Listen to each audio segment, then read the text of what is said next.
Hey everyone, welcome to my kitchen. For those of you that don't know me, my name's Janice and I'm a Thermomix consultant. Today we're going to do some baking. I'm going to make some coffee date muffins. So I'll just jump straight in. I've got the oven preheating. I've already read through the recipe and got all my ingredients out. And I always like to just read through and make sure like there's nothing in there that is going to be a surprise, like, you know, you need a 3-hour rising time for bread or something.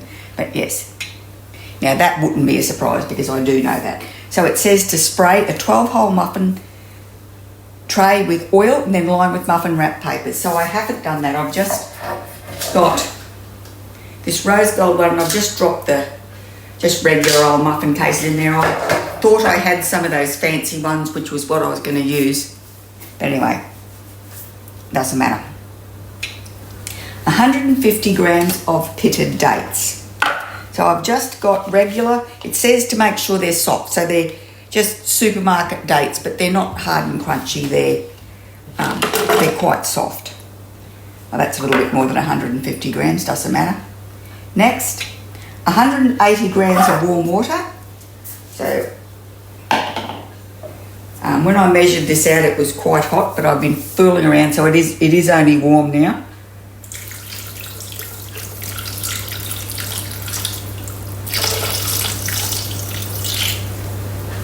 Oh, dead on. 1 tablespoon of instant coffee. So I'm actually stealing this. This is my son's. Because I've got a coffee machine and I only drink fresh coffee with fresh beans, if you know what I mean. Half a teaspoon of cinnamon. Oh yeah, I've got cinnamon.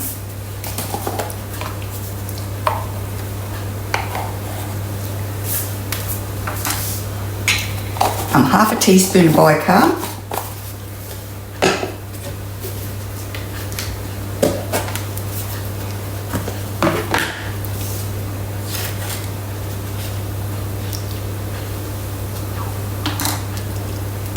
Um, 90 grams of unsalted butter, softened. Rightio, so let's put that there. And this is, I've just had this sitting out for a little bit. It's not actually, I haven't actually softened it. I've just left it sit out for a bit while I've got everything else ready. 90 grams. And I'll just chop it up a little bit smaller because it is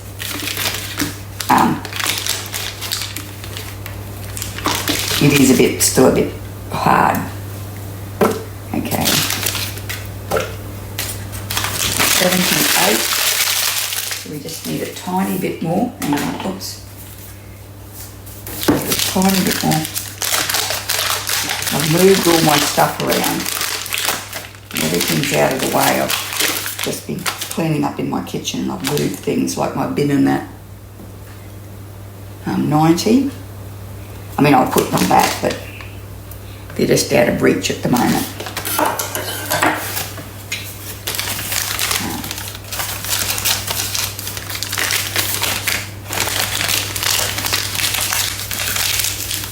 Now, brown sugar. So this is brown sugar I have made myself using regular sugar and molasses. I've probably used raw sugar from the look of this. I've got a video that I've done where I've done a few things.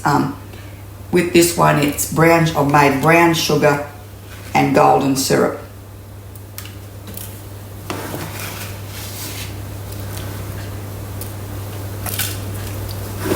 I haven't quite worked out I do make the golden syrup, I love it, but I haven't quite worked out the trick to it. If I leave it sit too, you know, like if it's in the cupboard for a little bit, it crystallises. And I mean, I still use it, but it's not a syrup, it's crystallised mass. And it still tastes the same. Okay, 2 eggs.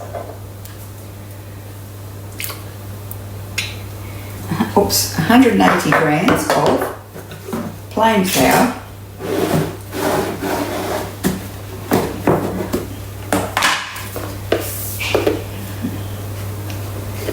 That is.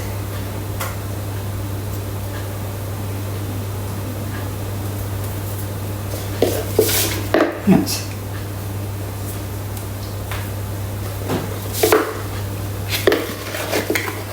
Righty-ho. A little while back I made some blueberry English muffins, and I've got, it was quite hard to get to come together. It was extremely wet dough, so I put extra flour in it, and I've got little tiny bits of blue dough in here where obviously my hands weren't clean. But anyway, luckily it's only my family. 1.5 teaspoons of baking powder. So this one here is also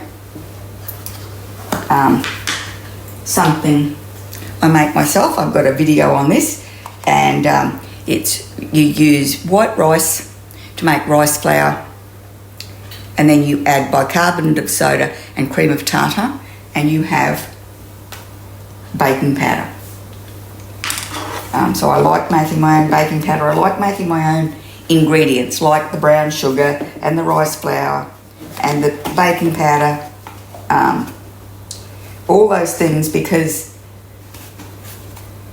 you've got, like, you only have to buy white sugar, and then you've got and molasses, and then you've got brown sugar, you've got white sugar, you've got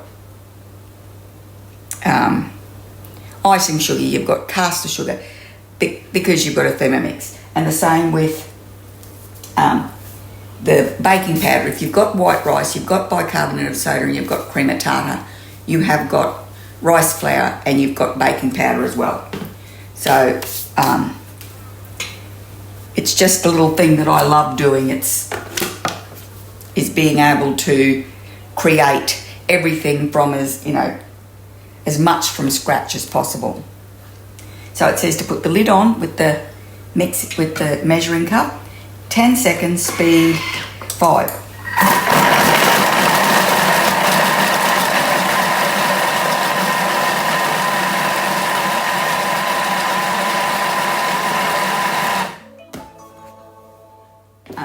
Now, we didn't look in the jug before I cooked, but I had just washed the bowl and put it back on before we started. So, because I've been making other things. I mean, so far I'm still working on that recipe for the tomato and chili jam. It is absolutely delicious. I love it, and I'm not changing the flavour. And the one I made it again, and I didn't blend it like it says in the recipe to blend it, and I didn't blend it, and it's the texture or the mouthfeel is so much better. That smells amazing. Put the lid back on. 10 seconds, speed 5.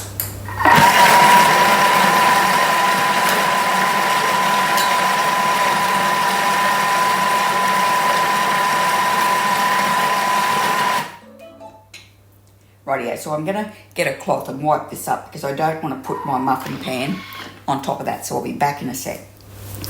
Okay, so it says to divide the mixture between these 3. Now, I was talking before what I'll be doing this morning. So I made the tomato and chili jam, and these are 190ml bottles, and I got 2 full ones and nearly a full one, which I've already given to my daughter.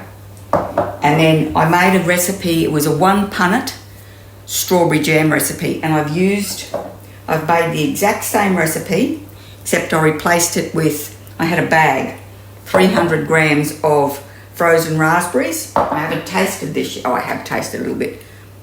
I'm going to taste it later. I'm going to put it on an English muffin. And that was 300 grams of raspberries, an apple, and some sugar. I can't remember how much. I think it's 120 grams of sugar. And you get like 1.5 bottles of, small bottles of jam. But I love this recipe. I'm going to try it with plums as well. I love this recipe because it's quick, it's easy, and it only makes a little bit. And I really love it for, like if you're doing an afternoon tea or a morning tea and you're making scones, it's just something extra if you can add some homemade strawberry jam to the table. And it is literally 1 apple, a punnet of strawberries. I do put vanilla bean paste in it, the strawberry one, and some sugar. That's all it is. And you just put it in there, cook it. You don't even have to whiz it. Cook it and then bottle it. So you can blend it at the end if it's a bit too chunky, but I find it's never that chunky. So anyway, rightio, I'm going to put all this in through my muffin pan.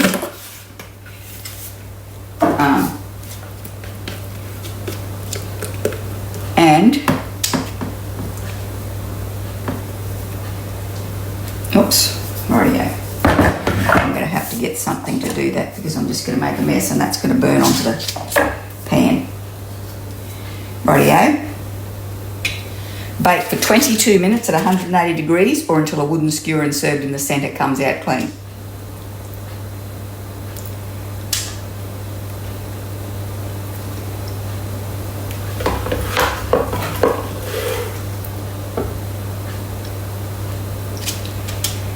Now I don't know if you notice with this recipe is you don't chop your dates up. You just throw them in the, that's messy. You just throw them in the Thermomix, and then when you mix your batter, it chops the dates as well. Rightio. I'll put these in the oven, then I'll come back and we'll have a taste. I'll let them cool a little bit first.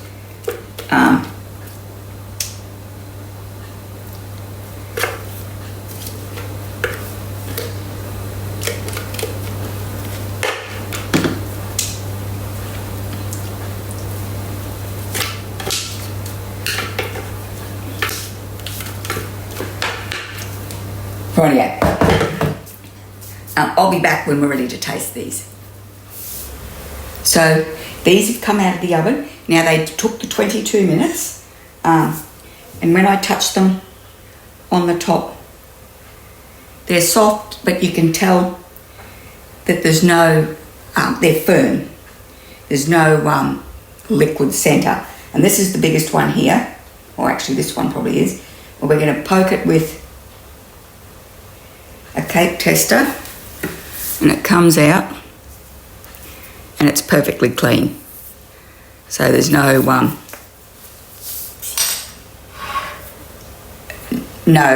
batter in the middle. Rightio, I'll leave them to cool. It says serve warm. Let's go back one. So I'll let them cool a little bit, then I'll take them out of the tray. And when they're cool, we'll come back and we'll have a taste. Rightio, so these are, I'm going to pull them out of the, I left them in there a little longer than, a little bit longer than what I intended, but I'll pull them out and we'll break one in half and have a taste. So they've risen beautifully. Still slightly warm. Sorry. Don't know if I did that to the camera or if I was down below.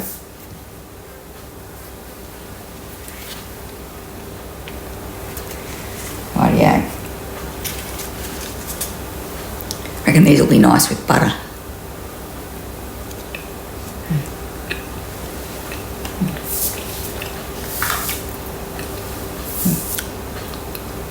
that is. I've made them before. I knew they were delicious. But they are delicious. They are. There are so many recipes available on Cookie Do.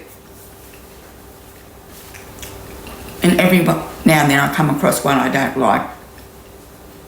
And we just don't make it again. They are.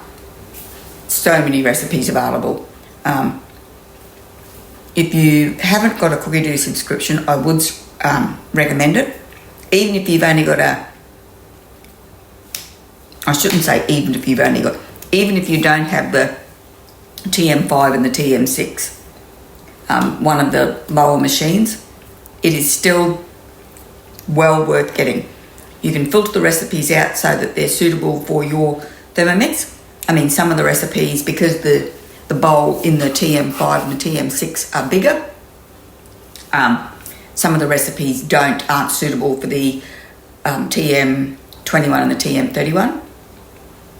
And also the TM6 has got a few more modes, like it's got the high heat mode and the sugar mode. So those recipes aren't available for the lesser machines. But anyway, this one is absolutely yummy. I recommend giving it a go. Thanks very much for watching. I hope you enjoyed the video. If you did, could you please give it a thumbs up?